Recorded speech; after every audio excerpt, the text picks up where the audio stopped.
Hello and welcome once again to my channel where I kind of carry you on my Oracle journey, bringing to you Oracle related content for your personal and professional development. And if you like content like this, go ahead and subscribe to the channel. Do not forget to enable notifications, like and share the videos. Today, I would like to bring to you an interesting concept. So the configuration of Oracle database, standby databases, we can do that in many ways. Now, we can have, of course, on this side, a primary database that is a single instance database. And we can configure a standby database, which is also a single instance database. So that configuration is pretty straightforward. So single instance primary to single instance standby. We could have a single instance database as a primary, and we want to configure that onto a RAC standby database. So that would be our second scenario here. Now, I already have a video on this channel where I configure a standby database from a primary single instance database into a standby single instance database. Today would be this scenario right here. So, but before we get that, let's take a look at some of these other configurations. So we have a RAC database. Now I'm just using 2 nodes as an analogy. You can go from, as many nodes as you want to as many nodes as you want for the standby system. I have worked on standby systems that have up to 8 nodes. The RAC primary databases are probably between 2 and 4 nodes, but the RAC standby databases, of course, have about 8 nodes. And then, of course, you can configure a RAC database, which is a primary, into a single instance standby. So today, this is what I am going to be bringing to you. And this would be in a couple of steps. So first of all, we're going to create the standby databases, the standby database on one node of our RAC cluster. And then, of course, we're going to flip that single instance database to a RAC database. In my last video, I showed you how you can flip a single instance database to a RAC database using a tool called rconfig. In this demo today, we are going to do the manual method. So without much ado, let's get going on our demonstration. All right, so like I said, let's get started with these configurations. Now, the first configuration we're going to do, and I'm going to go a little bit faster on this one because, like I said, there is already an existing video on how to configure a standby database on this channel. And I certainly can put the link down in the notes for you to watch. So I want to make sure that my network configuration is good. Certainly, I would want to make sure that I source, first of all, the environment for my primdb. Okay, and then I want to make sure, of course, that my listener is up and running. So lsnrctl status. Let's do status and see. We don't have any listener up and running. Now, if you look at my listener configuration, I do have 2 Oracle homes on this server, and I'm using the Oracle 12c home. And the listener for my Oracle 12c would be the listener 12. So let's first of all head on over to, because I sourced my environment, I can, of course, cd to the $ of Oracle home. And then, of course, I cd into the network admin folder. Let's take a look at the files that are in there. All right, so let's view the contents of the listener file so that I can tell you guys what I'm talking about. So in this home, which is the 12c home, I do have a listener in here called listener 12. Now, if you want to take a look at your listener name and make sure that you're configuring on the right listener. Okay, so it is listener 12. So I would go ahead and start that lsnrctl. lsnrctl. I cannot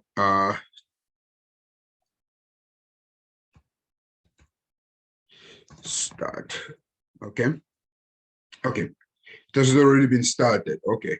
All right. So let's go ahead and see the status of lsnrctl status of that listener 12. All right. So it's in there already. So, and because I configured my database, it looks like it's already handling that. But I would want to go ahead and work on my tnsnames.aura file and my listener.aura file. So first of all, let's take a look at our tnsnames.aura file. I have a lot of entries here, but what I'm most importantly looking for is my prim, this one. So I don't have an entry for prim. Remember, it's not prim DB, it is just prim, okay? So I would copy these entries on this side. I would copy them and I would insert mode and paste them into my tnsnames.aura. So an entry for primary and an entry for the standby database. And note this, I'm using, all the IP addresses for the hosts. So whatever I do on this side, I would also do that on the standby server.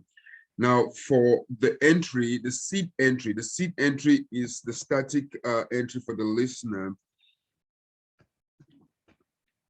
on the primary side. So on this entry here, I'm gonna insert and I'm gonna add a seed entry for the listener 12. And that would be the seed entry for the listener 12. So description, prim, home, and that everything looks good. The formatting on the listener.aura and the tns.aura is a little bit on the strict side. So I urge you guys to be careful as you change, as you make modifications to those files. Now, I would head on over to the standby server, which would be the first node, the node 1 of my RAC system. And I would also cd to U01 to the 12C home. U01 app, Oracle, product, 12, DB home, network, admin. So that is the location where I would find my tnsnames.aura file. So there is a tns names here. So I would VI into this one. And while I am in there, I'm going to add an entry for primdb and standby, for prim and standby. All right, so let's take a look at that. Let's switch to insert mode. And then here we go. So the primary database, standby for the standby database. And I would exit and save. Now, because this is a RAC system, because this is a cluster system, like you noticed here, it's a little bit different from a single instance where in the TNS admin location, what is the TNS admin location? So that is where your Oracle Net configuration files reside. So in your TNS admin location right here, and this is our RAC server, you realize you have just the TNS names file. You don't have a listener file. Well, that is because on the cluster system, the listener entries are kind of managed by the clusterware and managed by that user who owns the installation of the clusterware. And that in our case will be grid. So if you look at this same location, like I mentioned, our TNS location is that. And if we look here, because this is a single instance, everything is managed in the same TNS admin location. So I want you guys to be mindful of that. Those are some of the little nuances that you have to pay attention to. So in order to make any modification to the listener on the standby side, because it's on clusterware, I have to be the grid user. All right, so I would source my environment as a grid user to plus ASM1. That would set grid, the grid environment. And then I would CD into what I can call my Oracle home, which would be grid home in this case. PWD, and then I can CD in there to network admin. And if you see here now, you would see, of course, your listener.aura file. So this is where on a cluster system, we would have to make those changes. So you just want to look for, you don't want to touch the scan listeners. You want to look for the listener, this one right here. This is the one in which we are going to add a static entry to. So I'm going to copy this right here. And again, this is on the strict formatting side. I'm going to go under the listener right here. Where am I? If I switch to insert mode, and right here, I would create a little bit of space. And I would paste this entry here. So this is a static entry for the listener, this one right here. Okay, and that is for the standby database. And I would shift exit. I would save and exit. Now, when you make changes to the listener, you have to reload the listener. You have to bounce the listener for those to take effect. And as grid, of course, I'm going to run a server control status of my listener with the -L, specifically calling up for the status of the listener, the one I just made a change to. So it is enabled and running on RAC node 1 and 2. So what I'm going to do here is I'm going to stop and start that listener. Okay, so it is stopped. I'm going to start the listener so that those changes can take effect. On the same, in the same token, on this side, let me take a look at our listener.aura file. And I already made a static change. I already added a static entry for our prim deep database. So I would go ahead and stop and start that listener as well. lsnrctl stop. And remember, it is our listener 12. So let's stop listener 12. And then, of course, we start listener 12.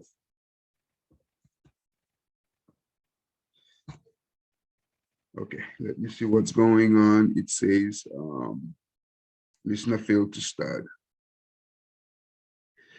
So what error message? What did I do? Okay. Let's see here, what's the stop? Let's try one more time. Let's start the listener. Okay, let's go into our listener file and see what's going on. So let's see, listener looks good. The host is dead. And 1522. Okay, let's take a look and see what the error is telling us. I'll pause this and then fix this and then get back to the video. So it looks like it is complaining here that it cannot find the executable for the database with Oracle SID print. That's kind of odd, because if I do a PS -EF and I grep for pmon, we have, of course, our prim right here. So let's do this. I will remove that entry. And then I would use Net Manager to put that entry in there. So bear with me here 1 second. Okay, let's take a look at this. Let's start the listener right now. Okay, now it looks like it's happy. So I will run my Net Manager utility and kind of use that to add a static listener for. So in terms of listeners, on listener 12, I would go under listening locations. I choose database services and I would add a database service. I would do prim. I hope my typo didn't have a problem. And then I certainly would go under file and save to network configuration. And then I close this. All right, so let's view now what the listener aura file looks like. So I don't know what I did. I might have had a typo, made a mistake somewhere. That's why I said this is kind of really on the strict side. All right, so let's reload the listener right now and just make sure that everything is. Let's stop. Hopefully it doesn't give me another error. Okay, good. So it starts successfully. So I'm convinced it might have been a typo somewhere that I missed. So please be careful as you make your adjustments to it. Let me cut the contents of the listener so that you can pause the screen to see exactly what the entry is. And just for the sake of my documentation, I would copy this and then I paste it right here. That way, if it was a typo, I shouldn't replicate that anymore. All right, so we're done with our entries. So once we are done with our entries, we would TNS ping both databases. So prim, where is that? Connect dedicated, no listener. I'm on the primary side. So TNS ping, let me see here. So SQL plus, let me source my environment and make sure my database is started. env prim. Okay, select instance name status from the $instance. So everything is open. So let's get out of here and run a TNS ping on prim. All right, it tells me no listener.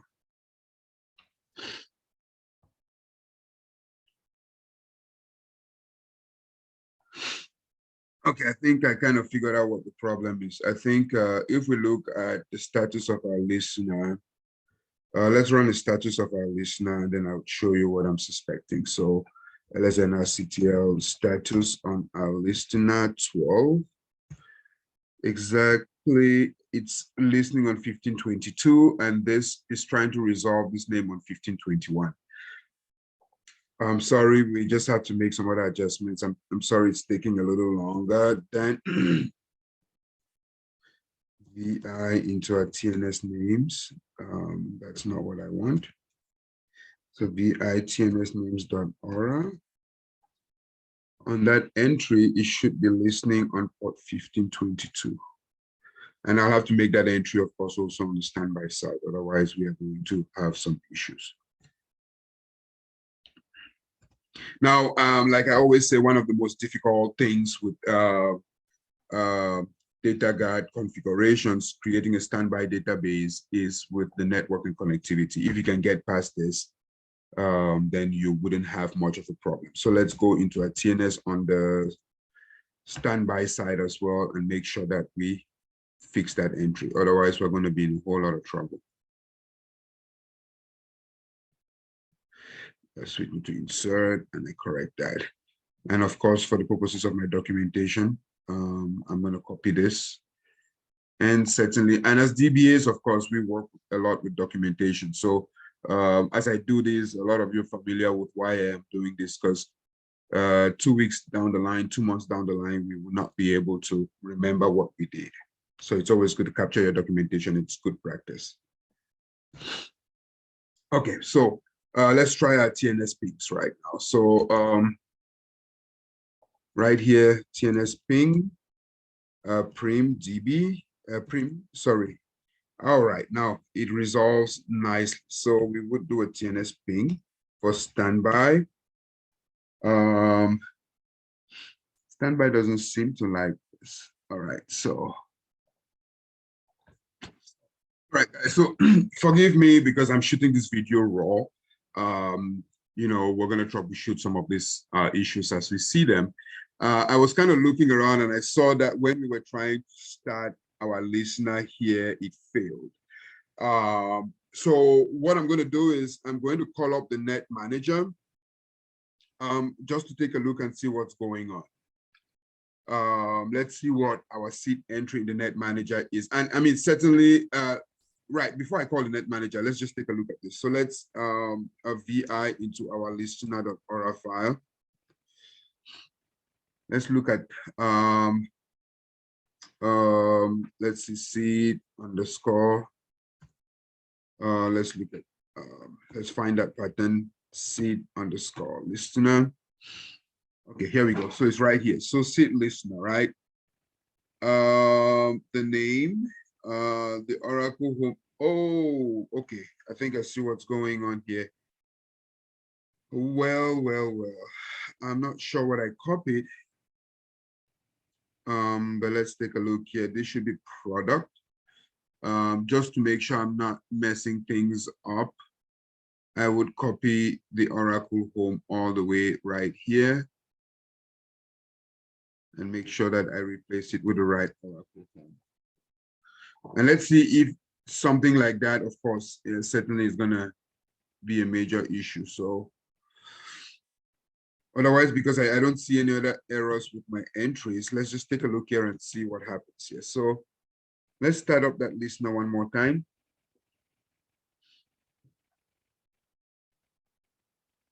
Oh, sweet. So, well, then that might help resolve our problem. So let's take a status of that listener.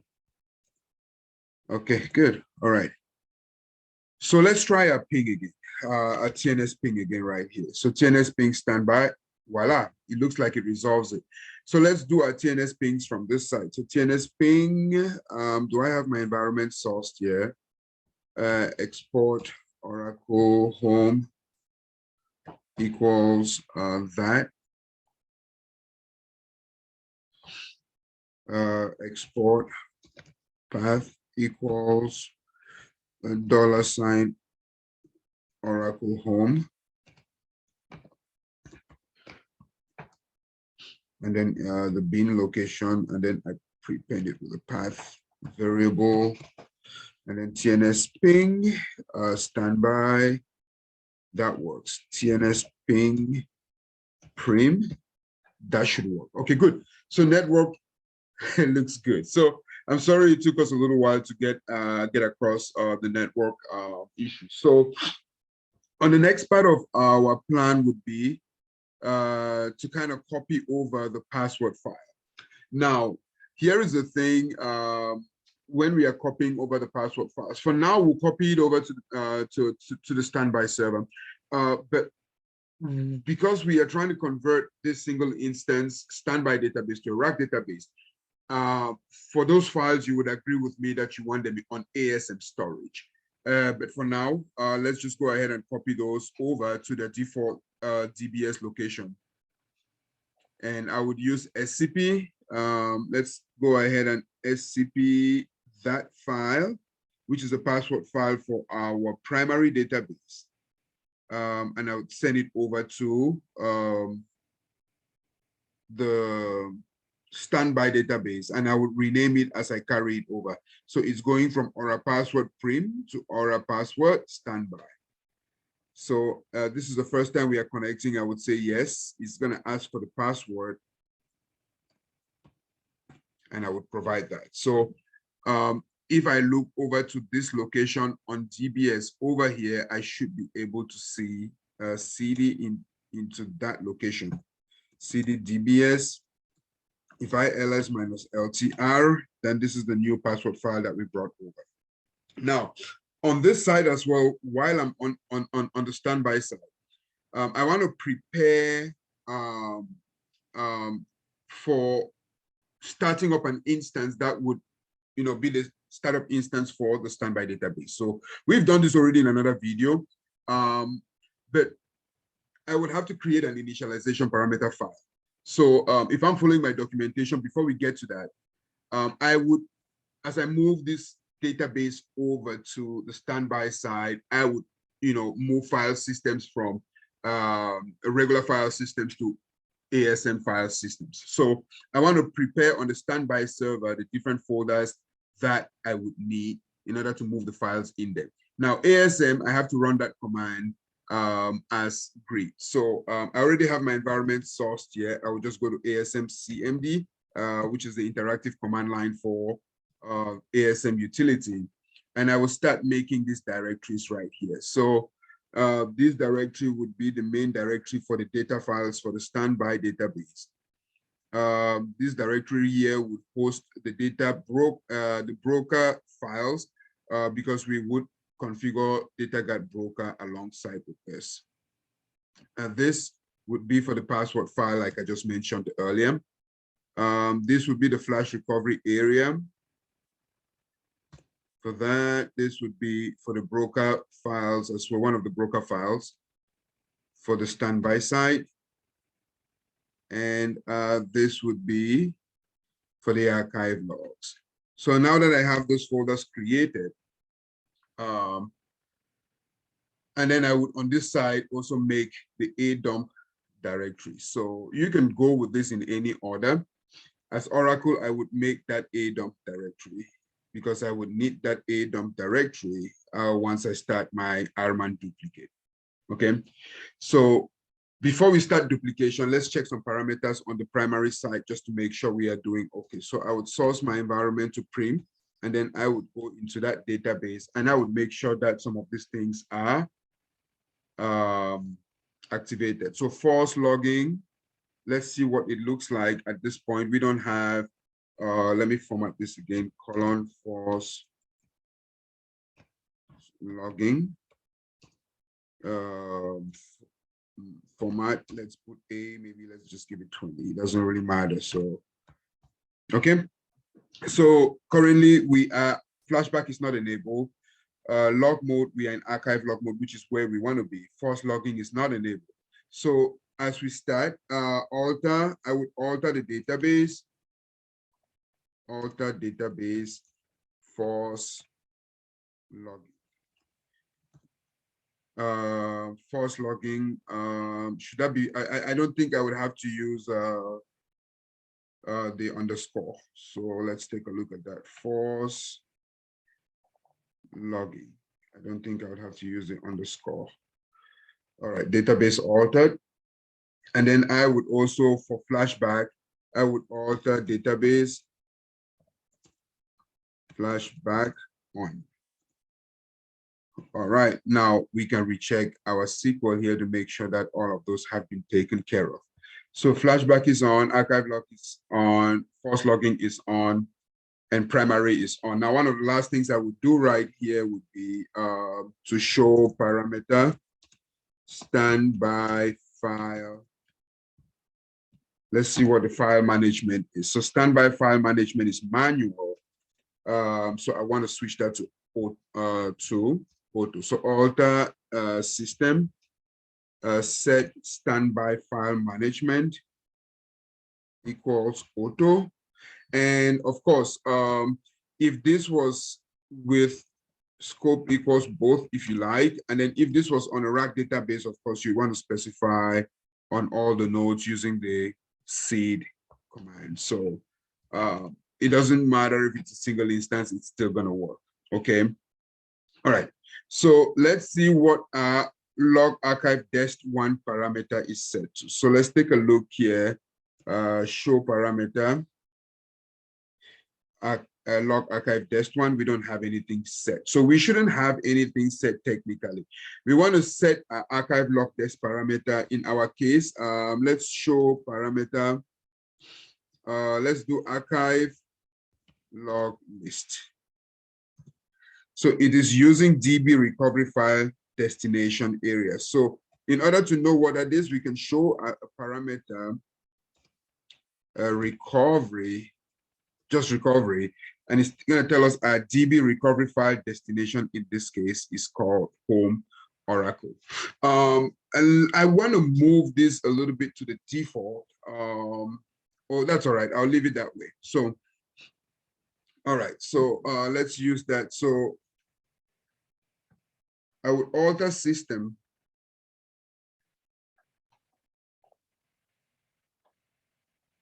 and set that value. So alter system set log archive dest1, use recovery file, use DB recovery file destination, valid for all log files, all log roles, for DB name, unique name, pre. So that is for the primary. So that has been set. Now, after this is set, what I'll do is I'll probably just typically within your work environment, it might be a little tricky. You might need to configure data guard without actually stopping the production instance or the primary instance.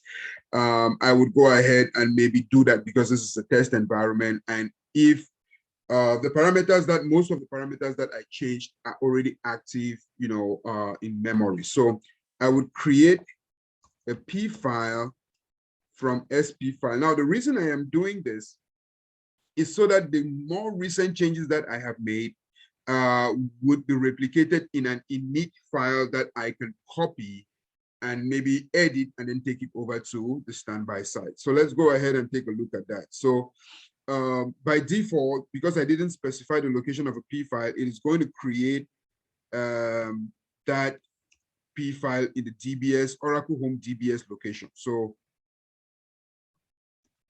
ls-ltr. So we have an init prim.ora that we can cut. So let's cut the contents of that file. And for the most part, this is what I would take and then edit on the standby side. Now, I have already done this work.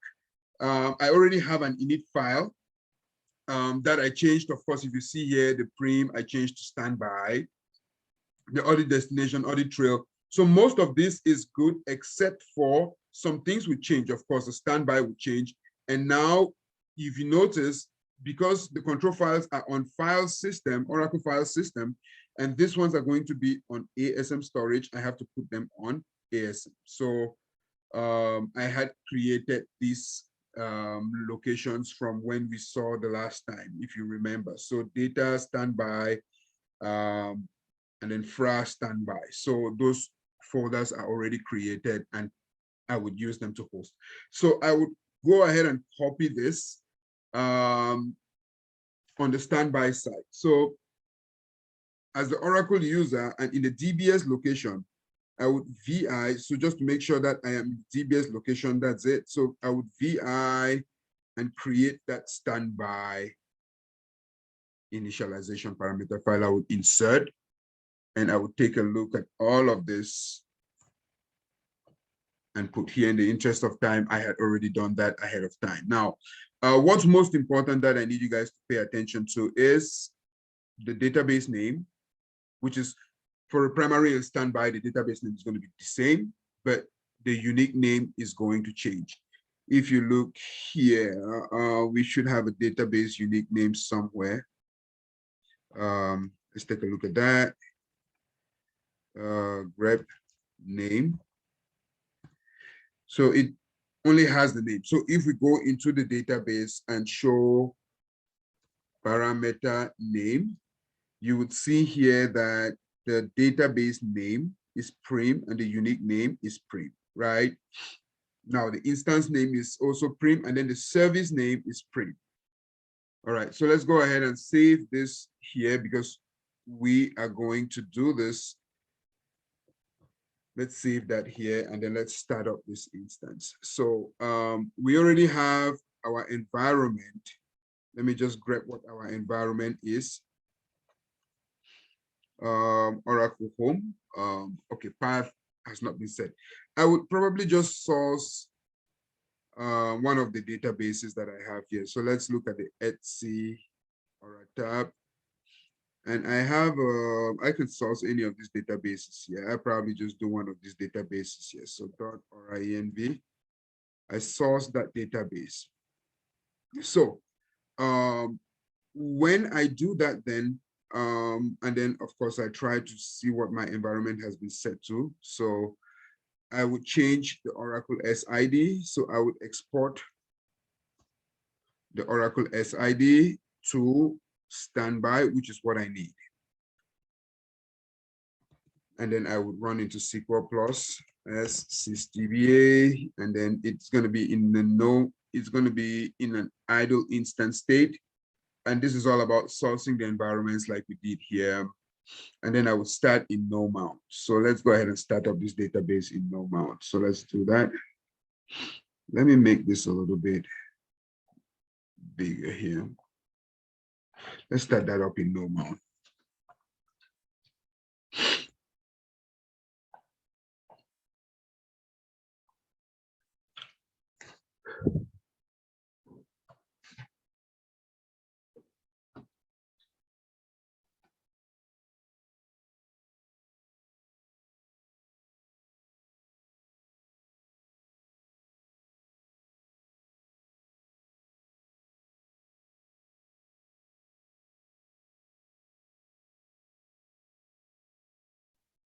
It doesn't usually take this long to start up in no mount. I'm hoping that we're not running into any issues here.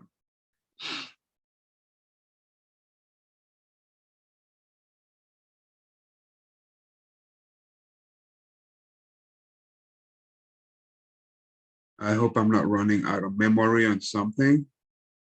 Let me take a look here and see. So let's see how many other databases are running. I think it's a memory issue.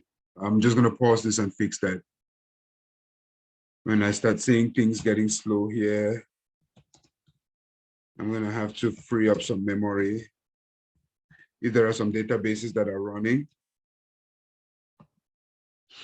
I'll have to free them up here so that I release some memory. So server ctl stop db minus d. That. Let's stop that. Otherwise, this is not going to work. Oh yes, I knew that. End of file communication. There probably is not enough memory. So let me stop the other databases. I'll just pause and stop the. So I stopped both the SI to RAC and the RAMDB databases. Let's go back here and see if this is going to resolve our issue. Let's go ahead and sudo mp file internal, so exit. Let's go back again in there, and then we start up.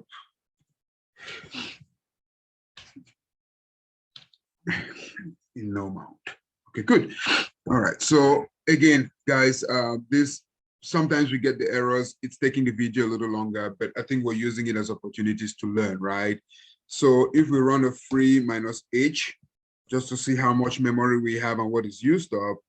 Again, this is all the amount of memory that I have, right? At the time, it was using up a lot of this, and there was not enough memory to accommodate, you know, the new running instance, which of course we gave it an SGA of about 3 gigs. So, I think we're kind of, you know, heading ourselves a little bit in a production environment, you know, in a big, you know, enterprise standard server, you wouldn't have such issues. All right, so so we've started our database instance. Let's see what the instance looks like. So let's check what the instance name and the unique name are. I'm going to run this set of commands here. Hopefully, I'm going to go a little faster here without any glitches. All right, so the database name is prim, and then the unique name is standby. I'll test my connections over to for both databases if it can resolve that TNS string. Okay, so could not resolve connect identifier, you're no longer connected. This is me on the standby side trying to connect to the prod side. I'm going to take a look at that. But if I try to connect here on this side, it should work. It should connect me out here. So, and similarly, if I try to connect that to the standby side, it should work. But on the prod side, of course, it should work as well. So that shouldn't be any problem on this side. So I'm hoping it isn't any problem. So otherwise, we have to look at the TNS from what it's saying. So TNS could not resolve to standby. So I'm going to take a look at that. So I'm going to open up another window here. CD into, I'm going to pause this while I fix this. I'm sorry. All right. So let's take a look at this. So I'm using the wrong connection string. I'm actually supposed to be connecting to prim, not prod, as sysdba, and that's my documentation issue. So we have both connections going to both directions, looking good. So let's go SQL plus as, or we can do SQL plus no log, and then we try that connection string one more time. We connect as prim. It connects, and then we connect as standby, and that connection should go through. So it's your choice. You can run that duplication on primary or standby. I preferably like running it from the standby server. So I would connect to RMAN. rmine, and then I would connect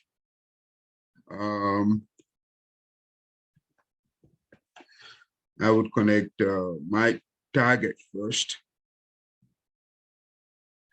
Let's take a look at the target. That is not, there is one S.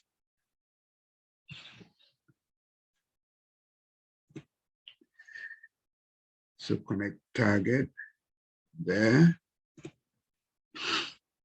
Okay. And then I would connect my auxiliary. And then I can do all of this. I mean, I can run it directly on terminal and see what it is. If it is a big database, my recommendation is just pull it the output and have it run in the background. If you want to do that, that's fine. I would just go ahead and run this, on the terminal right here. Okay, let's hit enter.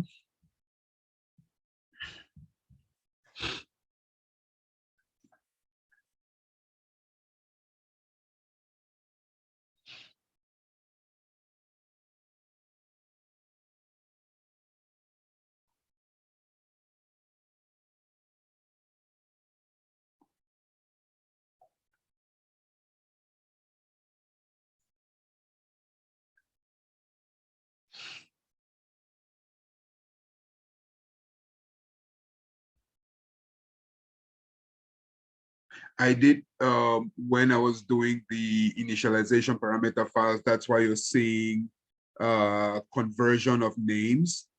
In my initialization parameter file, I had a DB file name convert parameter set from my, and that's how I was converting the data files to ASM. I'm converting all the data files that are in the or a data prim location. I should have shown you how I got them. And I'm converting them to the data folder in the standby. So our duplication is completed. Let's go ahead and exit out of this. And let's go into our database. And then we see show, let's select name from v dollar data file. Let's take a look at that. Look at that. Our data files are now on ASM disk. Let's select member from v dollar log file, and we have our redo logs on standby. So we've had a successful duplication, but let's take a look and see what our standby database really looks like. So I would maybe just confirm that by running a select right here, and I want to see database role.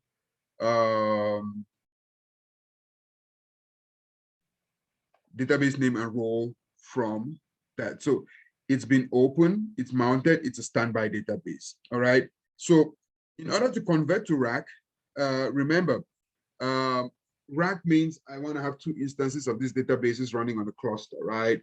On node 1 and node 2. So I have it currently as a single instance running on node 1.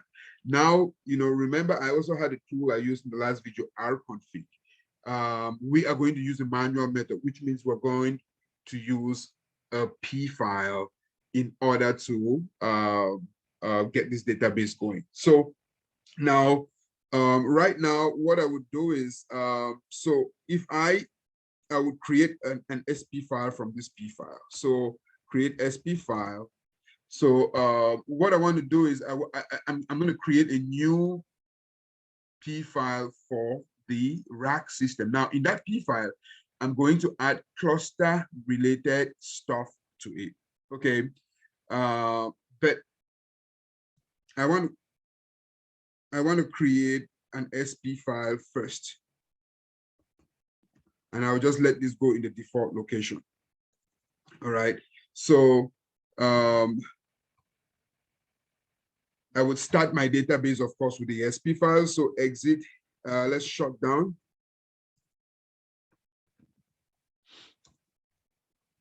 I start off with the SP file, make sure that it's working, and then use that SP file to start to generate a new P file. and I would edit that new P file, rename that new P file, give it a seat related instance name, and then we go on from there. So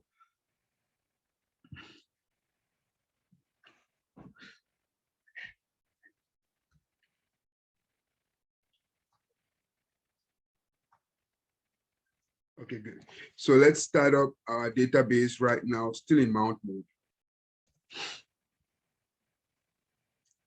Making sure that, of course, it starts up with an SP file. I would create a P file from that one. So I would create P file equals, so a DBS location. So just so we kind of get, I'm going to look for the Oracle home. I can type it, but I typically just like copying it if I have it. I would point that P file to that and rename it. Init, that would be init stby1.ora. So I'm giving it a seat related SP file. I'm giving it a seat relation right now. So what does it say? Create P file. I didn't precise this from the beginning. Okay, so that should work. Okay, good. All right, so let's exit out of this. Let's look at TR. So this is the P file. I'm going to edit this P file, VI into that P file. What I'm going to do, I'm going to remove all of this, guys, and then start using, I'm going to use cluster related parameters right here. And for the cluster related parameters, I'm going to add, a parameter called cluster database equals true. I'm going to add 2 threads, 2 instance numbers, 2 threads, because we're talking about a two node system. So I'll go to the end, put it over here, and then paste all of that. So this is all I'm adding. So I'm adding an instance 1, adding an instance 2, adding threads for the logs, and then of course adding the undo. So let's take a look at this and see how this will work then. So let me first of all shut down this instance. Shut down immediate. And then I'm going to export my seed to STB1, and then I'm going to start that database, of course, with that. So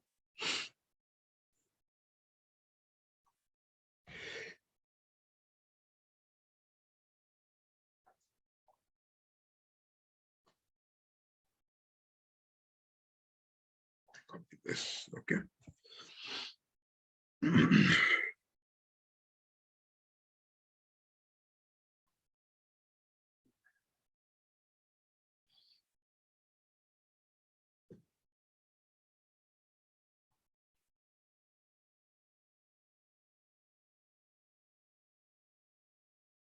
Okay, let's take a look at that.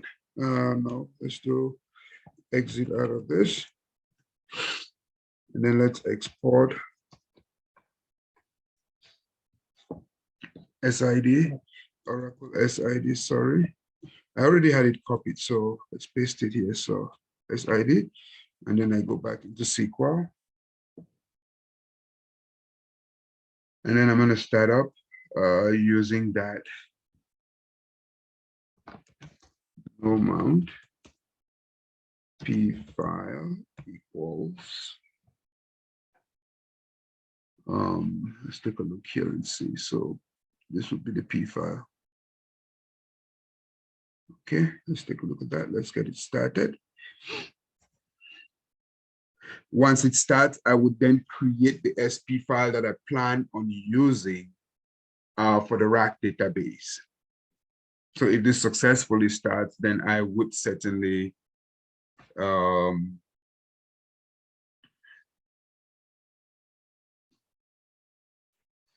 yay, that's good. So I want to go ahead and create a P file.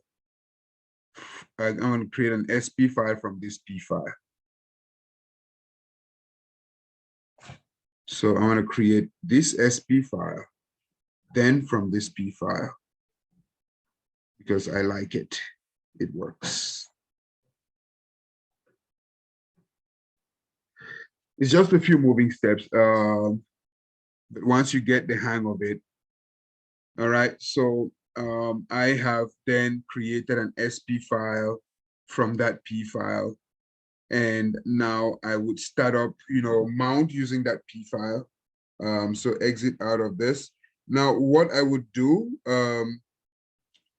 because the SP file is on ASM, and by default, Oracle would find the SP file in the DBS location.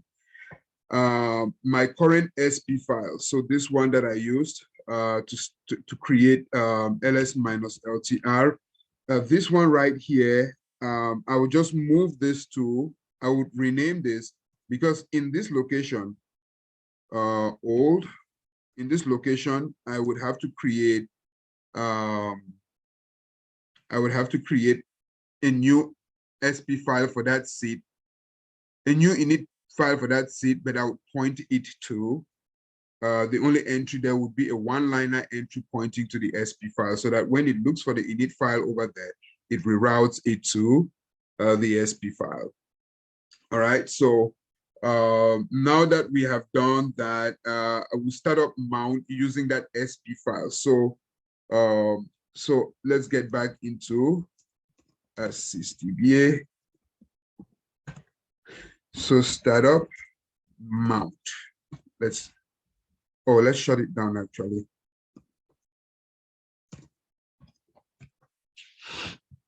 Okay. Let's start it up with the SP file and then of course mount it. So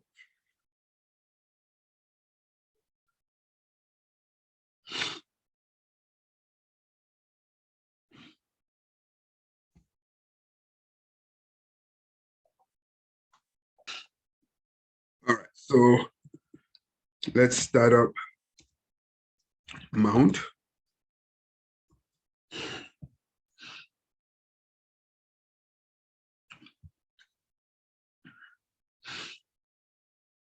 Fantastic.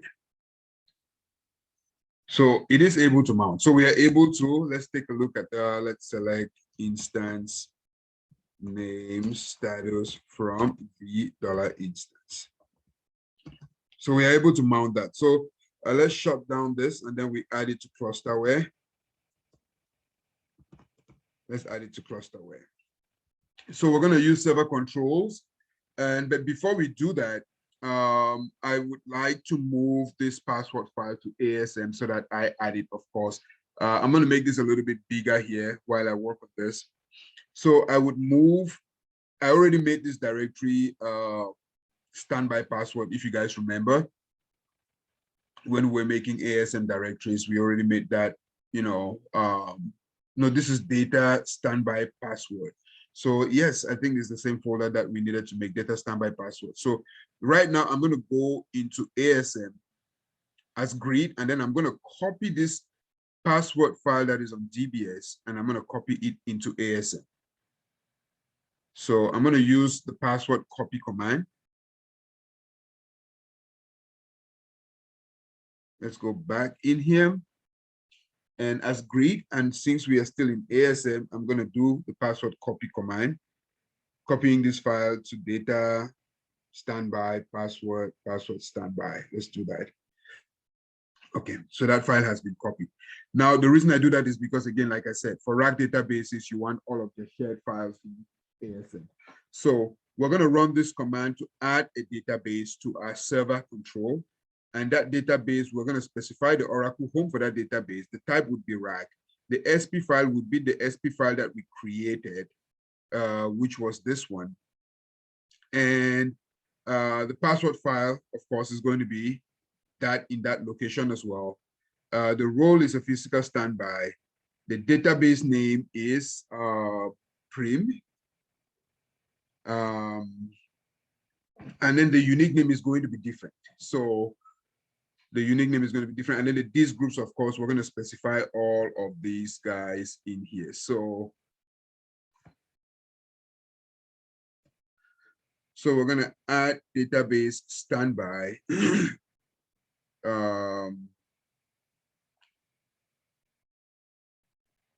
Right, so let's review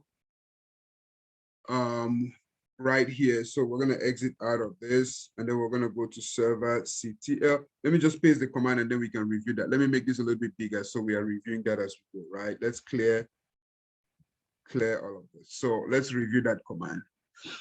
So it's currently adding a database called standby. We're precising the Oracle hold type, and then the Oracle, the database name is going to be prim. Now, the unique name is the standby, but the database name is prim. So if we go ahead and server control config database -d, and we look at the configuration of our newly added database, it should show us some things. So right now, this is standby. The database name is prim. The password file, SP file, and it's a RAC database right now. Now, we are not done. In order for us to be able to finish up this process, we need to add the instances to this database. So let's take a look at that. We're going to add the instances. Again, I'm just going to use this. We're going to add the instances.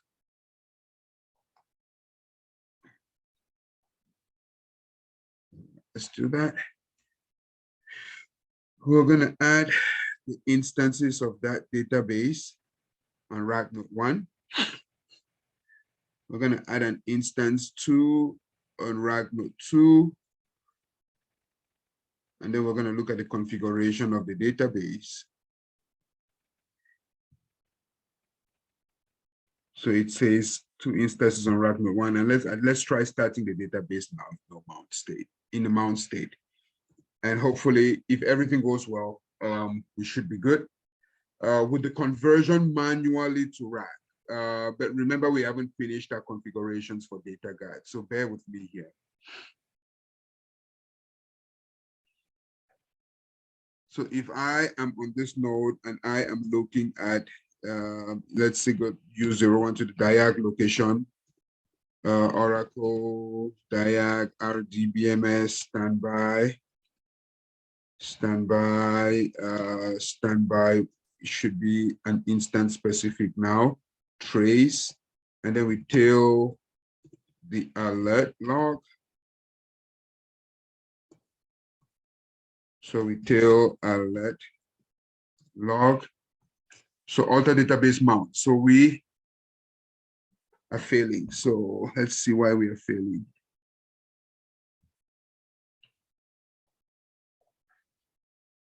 So it says fail to start on that, and then it encountered the following: unable to create audit trail file. I would not be surprised to see that maybe we didn't, we forgot creating the audit file on node 2. I don't want to get to node 1. Again, I want to get to node 2 as Oracle. We have to create the audit file like we did on node 1 before we duplicated the database. We would have to make this directory a dump on node 2, and that would be my error.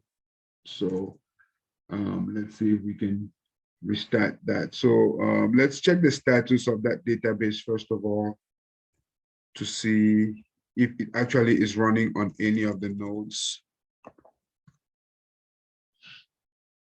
So it's running on node 1 and it's not running on node 2. So we can actually start the database on node 2. We're going to go start instance. -d database -n RAC node 2. I hope this is the command. I haven't done this one in a while. All right, let's see if our instance on node 2 is starting. So it should start. So if we go to node 2 right here in CD2 diag RDBMS standby 2 trace still -F alert. Actually, it's already done. So fantastic. All right, so let's check the status of our database, and it should tell us it is running on both RAC node 1 and RAC node 2. And that is absolutely a nice thing to see. A bit of moving parts, I'm sorry. Again, like I said, I'm shooting this raw. So let's go ahead and take a look at what we need to do. Now we go ahead and finish our data guard configurations. Now, if you know how to finish your data guard configurations, this might be the end of the video for you, but I would take this all the way till the end in the interest of anyone who wants to go ahead and follow that. So, so let me go ahead and head on back to SQL Plus as sysdba, and then we first of all should select instance name status from, or let's say I can actually do host name from GV $instance. And I think right here we should be able to see both instances.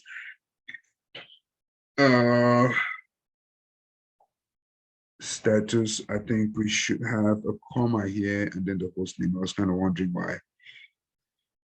All right, so column host name format A. Let's give it even 30. Why not?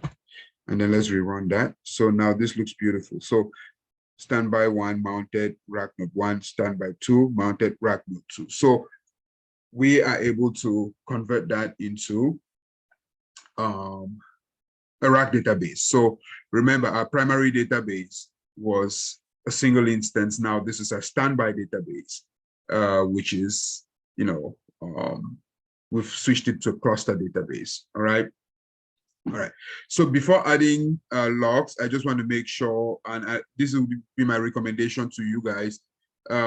Always make sure that you're sizing your standby logs as much as I think I missed out on this. So exit here, dot or env primdb SQL plus sysdba. So we want to make sure if we are sizing our standby logs, we want to be mindful of the sizes of our current redo logs.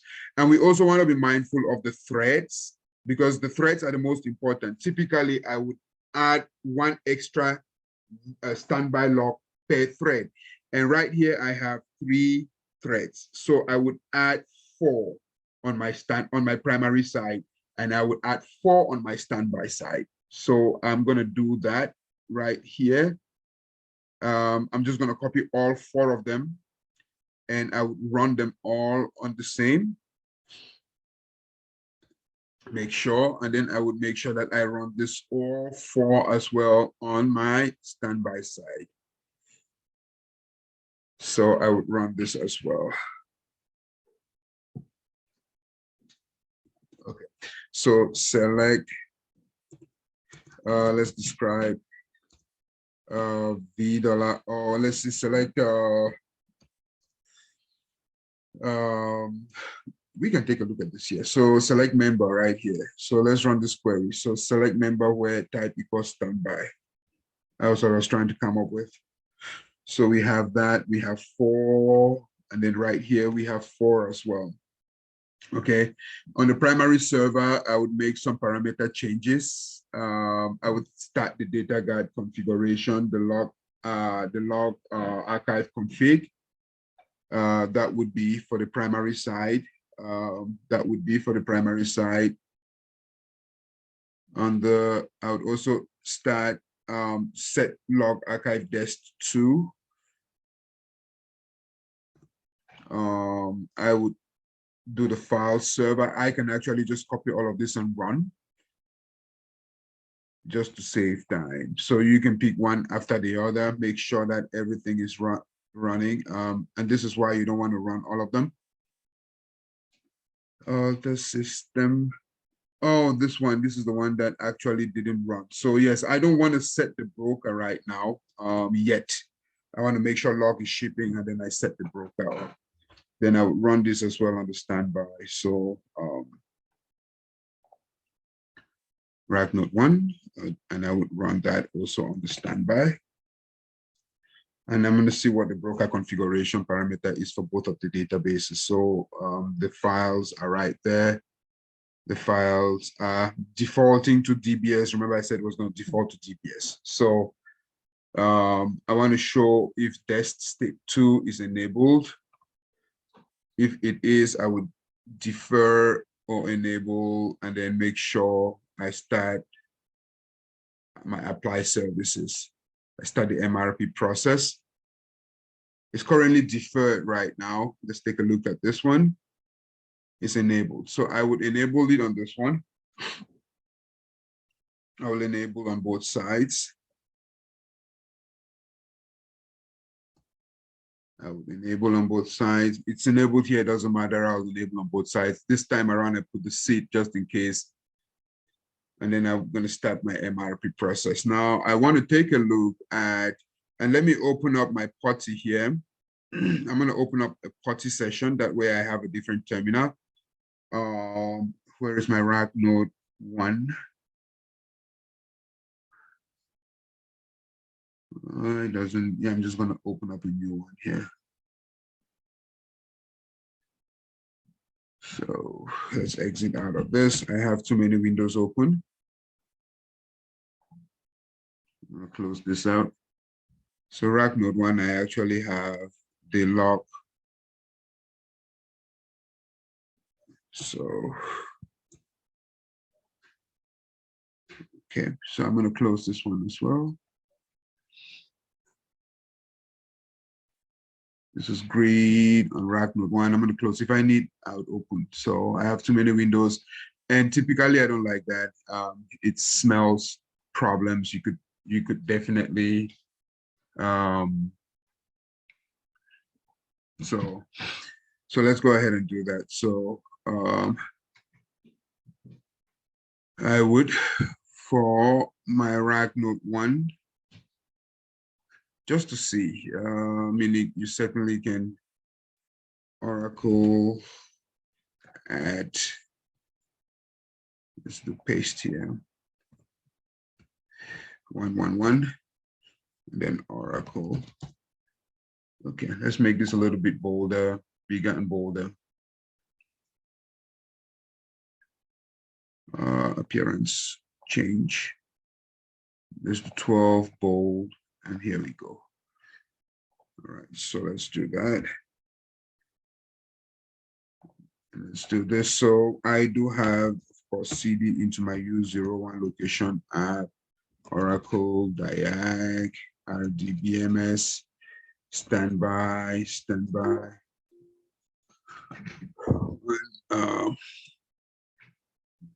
CD trace alert L -F alert log. Okay, so while that is working, so this is actually node 2 alert log. So let's go to node 1, and I want to enable MRP, and I want to see here what's going on after I enable MRP. So let's minimize that. Let's hit enter.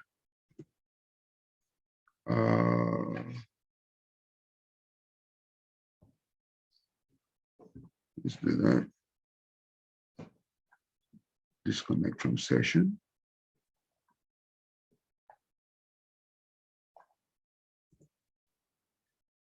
Control file. It's not a standby control file.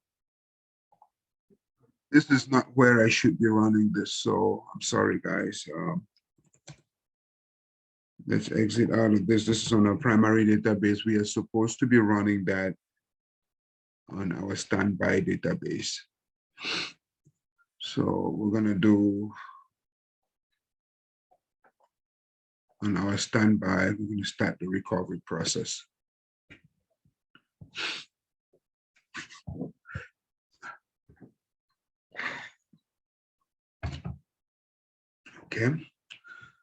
Okay, so recovery has started. Real-time apply has started, but I don't see anything applying just yet. One of the quickest ways I can do is for the primary database, I can reset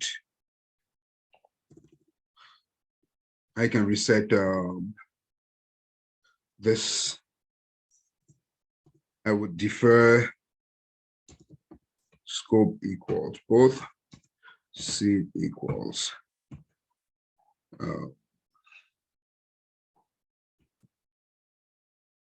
okay, let's do that. Let's just shake this up a little bit and see. Normally, if I do this and everything is all right, it will start applying. So this would be on the primary side. Let's try that and see. Okay, there we go. So you shake it up once, and then of course our logs are beginning to apply. So data guard configuration looks to be okay. Let's see if there is maybe how much logs have been applied, how much logs, so on the primary side, let's see how much last generated. Let's see this one. And then of course, let's see which has been applied.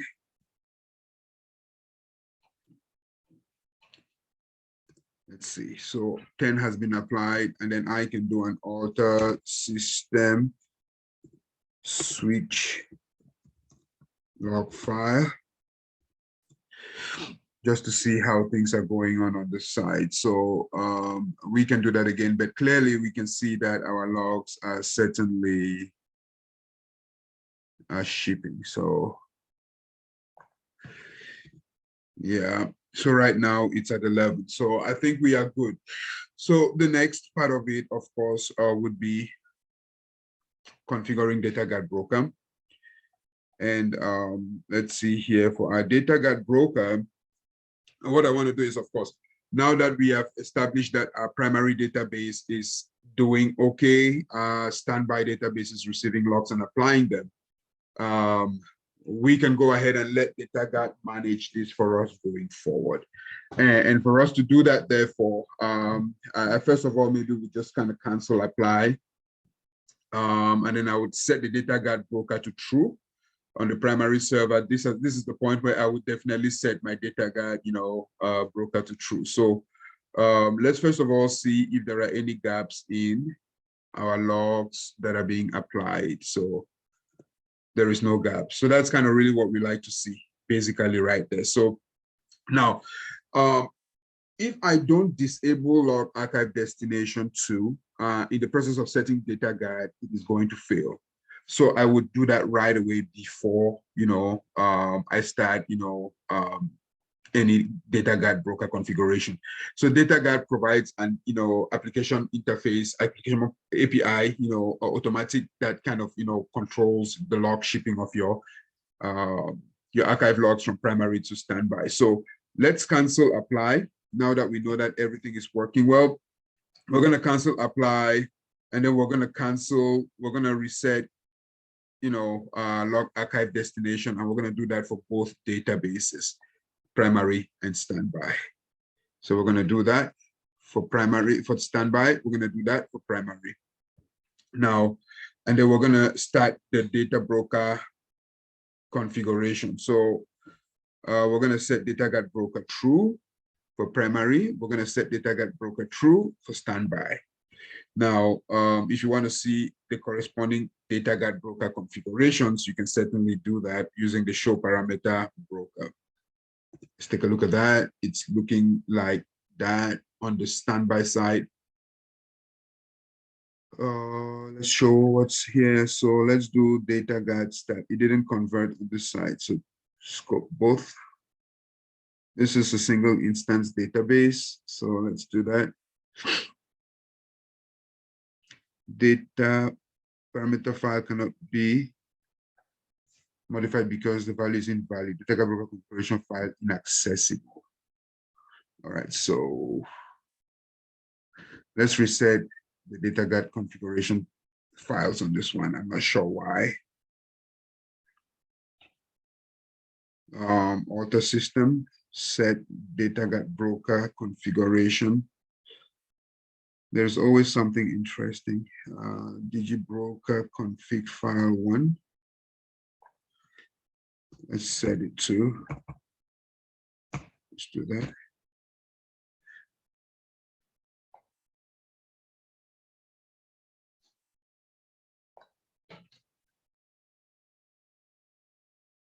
All right. Okay, so let's review. Let me review what these configurations were at the beginning, and I'll try to redo those again. So let's take a look at this. I'm going to do that. Okay, so system, all of that, I'm sure. And that's one thing, sometimes patience, you get to do things right. Copy those alter parameters one after the other, and that's going to avoid you running into some issues. So that being said, I'm going to alter system set the data got broker on primary equals true. And if everything looks good, then I would go ahead into DGMGRL, the data guard management, the broker management interface, and then I would enable my configuration. So, so from this side, I will exit out of this, DGMGRL, and I would connect as sys. And I don't have a configuration yet. So even if I say a show configuration, it's really going to tell me there is nothing that it knows with relation to that database. So I'm going to create a configuration. And you can name it anything you want. I just named mine prim data guard configuration, prim for the name of the database. So I'm going to create that configuration. And once that configuration is created, I'm going to add the standby databases to be maintained as the physical.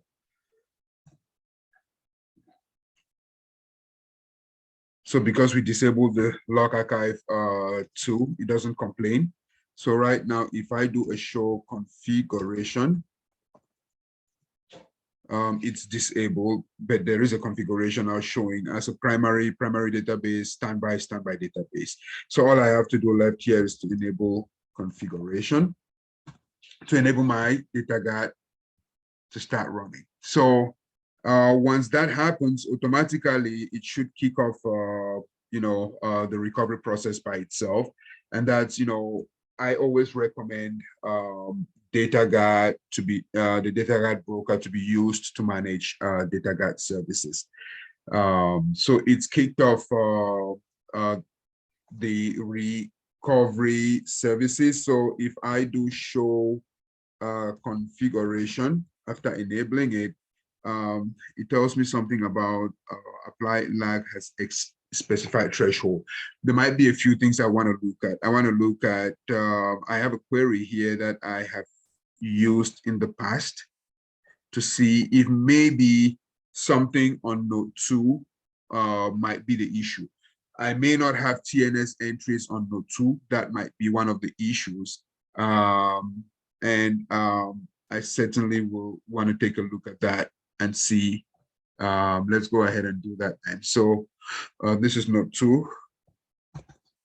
And then I want to see, first of all, there is dest2, destination 2. I want to make sure that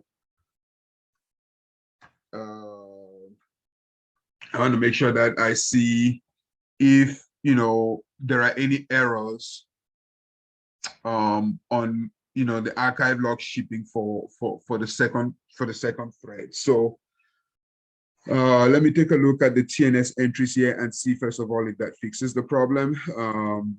PWD CD into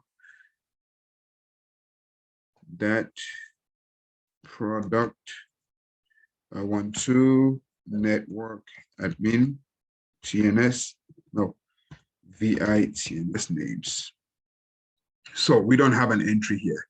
So it would be fair for me to copy, let's cut, that location network admin TNS names. I would get these guys in here. Now I would have to start worrying about seat specific, but for now, I'm not worried about that. So let's get these two guys in here, and then we should be able to resolve those names now. So let's take a look at our data guard broker and see if it has recovered from that. So show configuration. Okay, so our configuration is successful right now. So all it needed was a TNS entries on node 2. Show configuration variables if you want. You want to see a little bit more than just the regular detail. So we are successful. Show configuration lag. So show configuration lag. Okay, let's see, show database standby. Okay, good. So there is no lag. I'm not sure why it's not liking this. So show configuration lag is supposed to show me what the lag is. But we are at 0 seconds in terms of lag. So thank you, ladies and gentlemen. I'm sorry this video took a lot longer than it was. I am shooting it raw. So I am happy that, you know, for the purposes of learning, when we run into some certain issues together, we try to figure out how to make them work. So thank you for watching. Thank you for staying. The last thing I'm going to do before the end of the video certainly is, after my data guard configuration, I have to go back to my databases and reset my log archive destination for log shipping as well. So the same thing we did before. So this is my primary. So we are resetting the archive log destination to for the service that is in the event that maybe we perform switchover failover at some point. So for node 1, let's go back in here, and then I would certainly do that as well. And certainly, of course, I would defer and enable log that. So I would defer on node 1, defer on primary and standby, and then I would re-enable it, and then that should bring us to the end of our tutorial today. So we've covered a few things, right? We've covered quite a lot of things. Just as a summary, our objective today was to perform this, you know, this whole section right here. So take a single instance database, create a standby for that database on the cluster system, convert that standby database to a 2-node RAC, which you can do. I mean, you can scale to 4, 5, 6, 7, 8 nodes as much as, you know, your cluster system permits. So this is kind of what we did today, and I'm thankful that we were able to get through this. And thank you for watching. Now, in the course of doing this, we, you know, went through a couple of hurdles, but we eventually succeeded. So thank you for sticking to the end, and I would see you in the next video.